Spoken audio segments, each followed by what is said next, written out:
Армысыздар, аяулы әріптестер. Қыран түлегіне қайыспас қанат сыйлайды, ұстаз шәкіртіне талмас талап сыйлайды деп қазақ әдебиеті пәні бойынша 10 сынып білім алушылармен өткен сабағыма талдау жасамақпын. Сабақтың тақырыбы ақиқаттың алдаспаны, намыстың наркескені атанған ардақты жазушы Шерхан Мұртазаның тәуекел той әңгімесі 2 сағаты. Оқу мақсатына сай құрылған сабақтың мақсаты ұлттық құндылықтардың маңыздылығын мәтінмен үндестіре талдау, көркем шығармадағы кейіпкерлер жүйесін жинақтау және даралау. Мен сабақтан қандай нәтиже күттім? Әңгімеде көтерілген мәселелерге өз көзқарасын еркін білдіреді.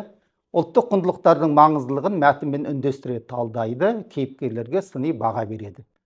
Сабақ барысында әр топқа тапсырма бергенде білім алушылардың жас және тұлғалық ерекшеліктерін ескере отырып, сын тұрғысынан ойлауға дағдыландыру, дейін кейін әдісі, постер қорғау, АКТ, позиция таңдау әдістерін қолдандым.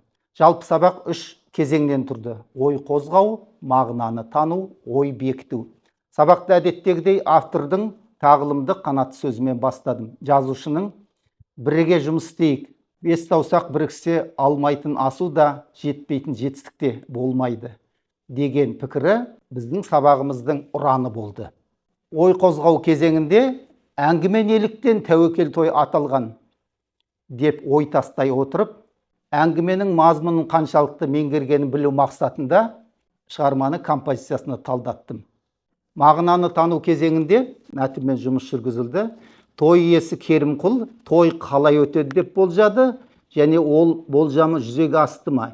Яғни тойға дейінгі және тойдан кейінгі жағдайды дейін кейін әдіс арқылы саралай отырып, арнайы таратылған парақтарды толтырып, әр топ сыни пікірін ортаға салды.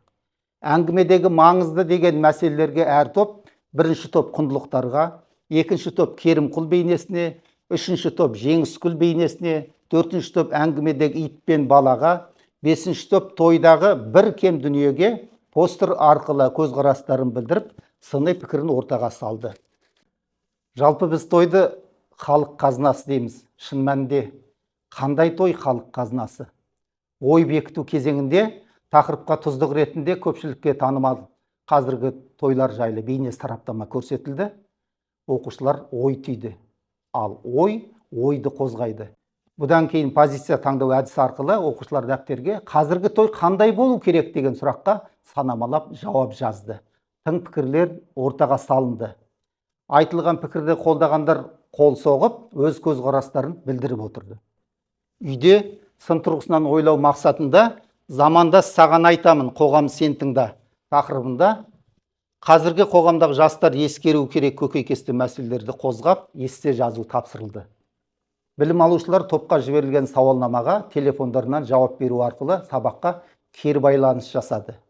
Әңгімеде көтерілген мәселелерге пікір білдіріп, кейіпкерлер жүйесін жинақтауда белсенділік көрсеттім деген нұсқаны 7 білім алушы, әңгімедегі ұлттық құндылықтардың маңыздылығын топта талқылап, өз үлесімді қосалдым нұсқасын 14 білім алушы, сабақтың мақсатына жетуіне менің де үлесім бар деген нұсқаны 5 оқушы таңдаған. Сабақта көтерілген мәселені анықтауда маған көмек керек болды деген нұсқаны ешкім таңдамаған, демек сабақ өз мақсатына жетті.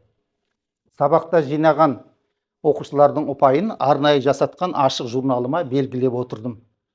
Оқушылар сабақтың әр кезеңінде қанша ұпай алғанын көріп отырады.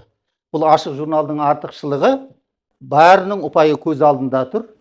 Кімнің ұпайы аздау, сол бала жоғары ұпай алу үшін сабақта белсенді жұмыс істейтін болады. Сабақ Шерханның бір кем дүние жинағындағы ой маржанымен түйінделді. Меніңше, түсінгендіктің шын белгісі, түйсінгендіктің шын белгісі оқушылардың иә деген жауабы емес, шәкірттің жүзіндегі қуаныш. Менің оқушыларым сабақта өздерін еркін ұстайды, жауаптары да еркін. Сыни пікірге шектеу жоқ.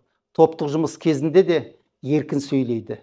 Мен мүмкіндігінше әр топтың жанына барып, жауаптарын тыңдаймын. Кімнің қалай жұмыс істеп отырғанын байқаймын. Демек, тақтаға шығып сөйлегендер ғана сабаққа қатысты деген сөз емес. Көпшілігі негізгі ортақ мәселені анықтап, оның шешілу жолдарына өз үлесін қосты. Тәжірибе көрсеткендей, жалпы баламен еркін тілдесу оның толық ашылуына мүмкіндік береді.